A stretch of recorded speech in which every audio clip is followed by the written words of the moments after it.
Melee in Warframe is something I don't super care for all that much on its own. Usually the variety in weapons, fashion, the Warframes that complement said melee combat, turning into a wave as Hydroid, teleporting as Kalervo, hunting as Varuna, so on and so exalted weapons, especially like with Baruch. Melee just ends up transpiring as, a lot of light attack spam, giving myself arthritis, and heavy attack spam, or just slamming. And those are fun playstyles a lot of the time. There are some days where that's enough for me, but generally I can sometimes, depending on the frame and the weapon, find it a little disengaging.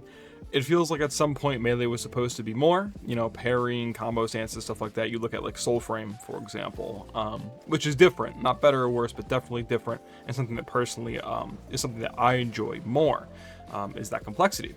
But that complexity doesn't really play nice with modern Warframe and its fast-paced horde removal. You can mod around with stats like initial combo, heavy attack efficiency, stuff like that in order to make Melee feel more diverse, like you can play more multiple playstyles. And they all serve a different purpose. Heavy attacks hit wider, slower, light attacks are quicker, proccing influence faster, status is faster, so on and so forth. But that can, some of that can take up modding space that it feels like maybe it shouldn't. And there are modding approaches that only play nice with one style of play. So like Blood Rush and Weeping Wounds. These are examples of mods that really want a high combo, but heavy attacks, they expend a lot of the combo. And so you'd have to mod to compensate for that. Or there's other things you could do, I guess. Focus ultimates and whatnot. You have slam exclusive modifiers, heavy attack, wind-up speed, efficiency, all that. So usually Melee kind of ends up being a subclass, but because each subclass lacks so much depth, I feel like I like to take a more wide approach, and that wide approach doesn't really feel like it's there for me all the time. Luckily, there's a mechanic that I find criminally underrated, both in terms of what it does for the player and the design space it inhabits, especially inside of Warframe. The mechanic is called Tennokai, added in the Whispers in the Walls update, and which I believe through the Alchemy game mode you farm it, and you get one for free as well, Tennokai Mod. I think this is one of the reasons why it's so underrated. There are players who might only own the free one in the first place, and even if you're getting more of them, it costs you your Excel slot and some mod capacity, which is pretty annoying. So players just might not know about this if they've only played a little bit of Alchemy, especially because, you have to play it outside of EDA, ETA, whatever. Basically, Tennokai creates what are called opportunities within melee combat. Opportunities randomly appear per melee swing, creating a little sword icon on your reticle.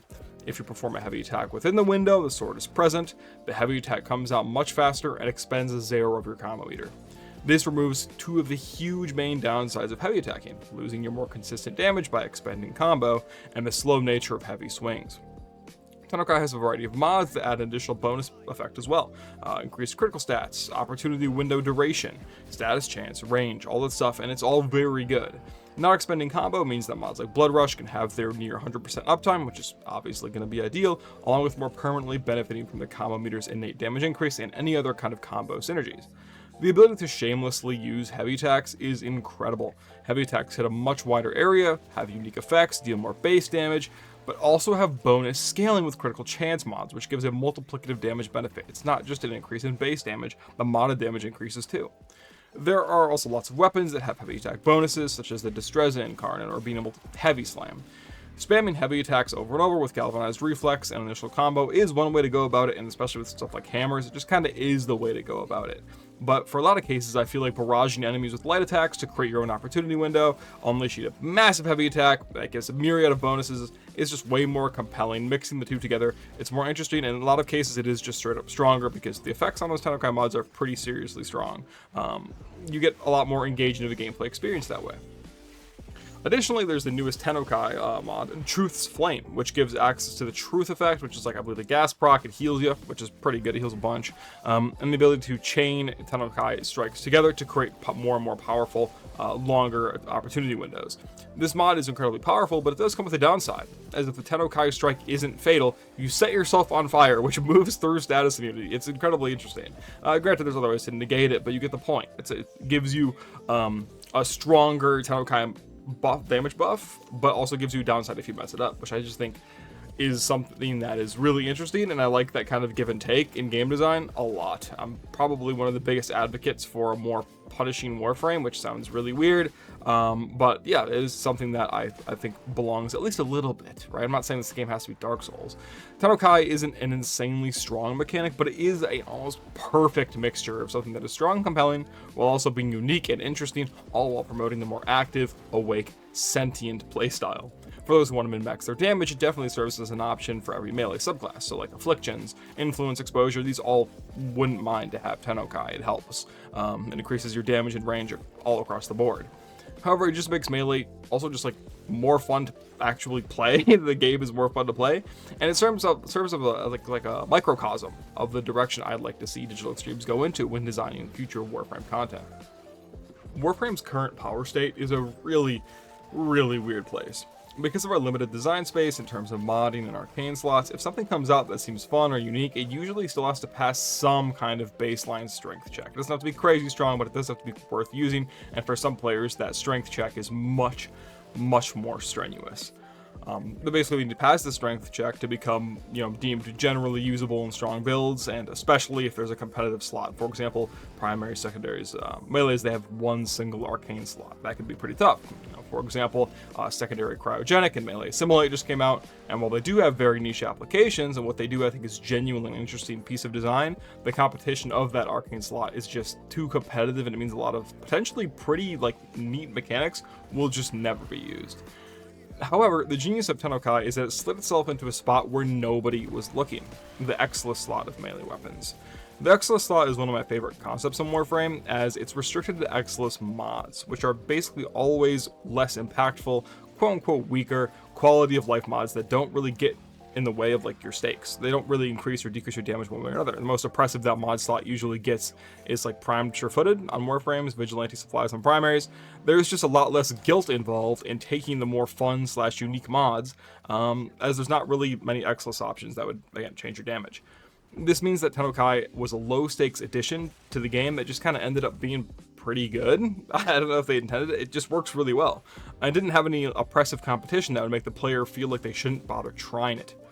Testing things in Warframe can be kind of expensive. Form a reactor, you need to do weapon slots, depending on, of course, where you are in the game in terms of early or late, but testing things does take resources, right? And so if someone grinded up a Tennokai mod they wanted, and they decided they didn't like it, they still have the melee Exilus slot. It's not like anything else goes there. So it still feels kind of nice. Tennokai perfectly hits all three tenets of game design that I really enjoy. First, it's interactive. The player has to do something for it to work. It can certainly feel good to just mash your head against the keyboard, nuke the map. Lord knows I've been there a myriad of times, but in the vast majority of cases, I want to feel like I'm actually doing something engaging, maybe even a little bit difficult. I know difficult is a jump scare word to a lot of the Warframe community, but luckily Tennokai is just kind of the baby's first rhythm game that you press one time. It's a cute, quick time event, right? And I really enjoy the mechanic and I'd like to see more of it. I'm not saying that, again, I don't want Warframe to be more difficult. I really just want it to be more engaging. Although technically, I guess I technically do want it to be more difficult, but really just engaging is the main priority here. Secondly, it's rewarding, right? So interaction without reward just kind of feels like meaningless slog work, and luckily Tennokai's reward is very solidly proportionate to the work that you have to put in as the player to operate it properly. Tennokai opens up a mod slot usually, so you're able to take away heavy tech efficiency, wind up speed, stuff like that, and it frees up space, which gives you more damage in turn, but it doesn't really give you extra damage in the traditional sense. You're not equipping direct damage. You need to interact with the system properly in order to actually yield the benefit. And when you do, you will certainly not, you'll feel stronger, but you'll feel aptly rewarded for effort that you put in as a player that was beyond the modding screen, which really doesn't happen that often in Warframe, in my opinion. Usually a lot of the dopamine comes from engineering your build, which I think is a very valuable thing, but sometimes executing things within mission should serve as a way to feel good as well. This is the kind of gameplay loop that great games are made out of, in my opinion, and this is just a little baby version of it. You're not always equipping more damage on paper, but you're using a mechanic to access more of your potential damage, which I think is really cool. As a little side note, to complain a little bit more, an example where both of these tenets fail, interaction and reward, is Sirius and Orion. The build-up to Celestial Clash serves as something that is supposed to be interactive, but because the abilities, first of all, don't interact with each other at all, and the abilities are very kind of plain and unengaging, it means there's no interaction, and you're just kind of mashing your keys to get Celestial Clash up. And then the reward of Celestial Clash, it's supposed to feel rewarding, but the lack of scaling with anything else, which again is also a failure of interaction, by the way. Right? You should be incentivized to use their abilities in a certain way to create more damage from Celestial Clash, but you don't really do that. The aggressive LOS check, it just makes the reward feel super mediocre.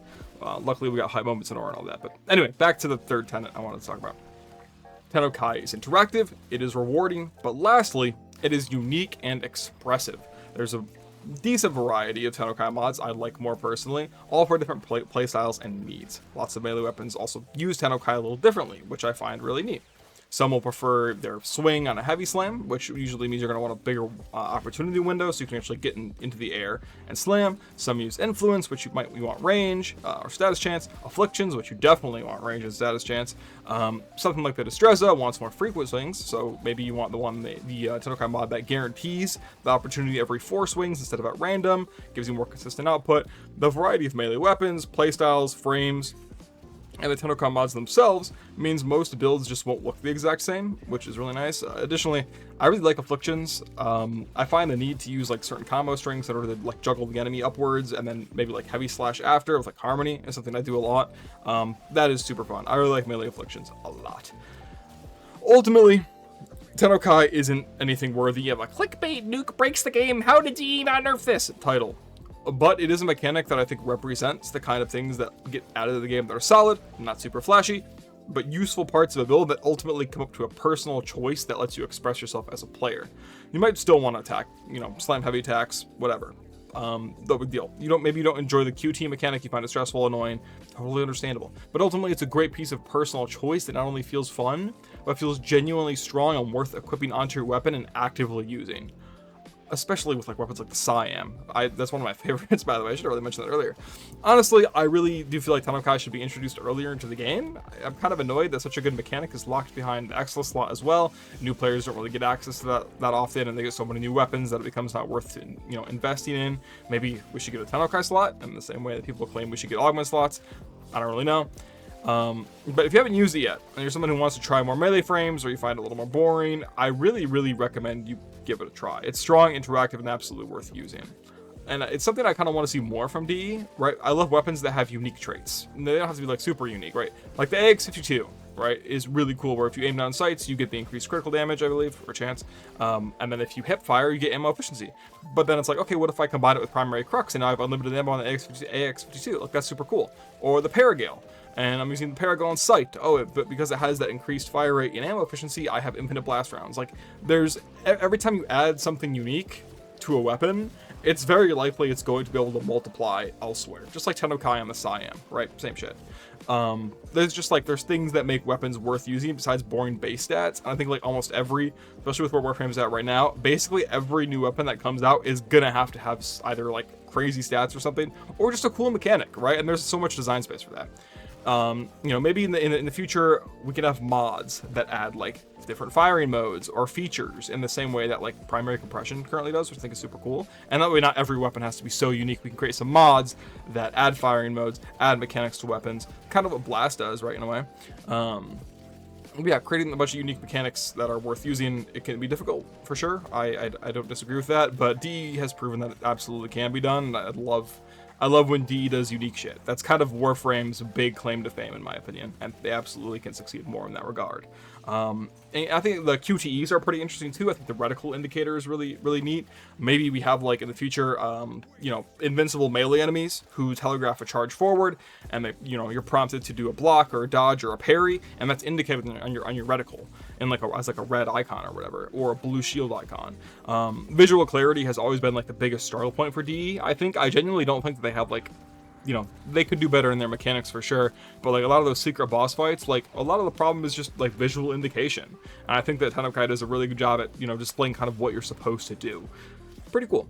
And then maybe I'm expanding too hard, but Tennokai to me is proof that if you just stick to like good, solid fundamental mechanics that are neat to use, don't require a ton of brain power, but like at least a little bit of engagement, I really like it. I think it's strong. It adds a lot of damage. On certain weapons, it's obviously better than others.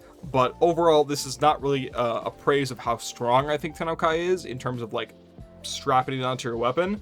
This is a video that, concludes as a praise for Tennokai, as a mechanic that I think it's really cool. And DE could use more Tennokai-like mechanics. I think that this game would benefit a whole lot from that. Thank you guys so much for watching. Feel free to watch the video suggested at the end here, leave a comment, like, hype, subscribe, for more content like this. I love you guys so much. My last video discusses the new arcanes with Jade Shadow's Constellations, and some videos covering that update and what I think really went wrong with that latest quest update, all of that stuff. Thank you guys so much endlessly for your support. I love you always. Thank you so much, and I'll be seeing you very soon. Peace, peace.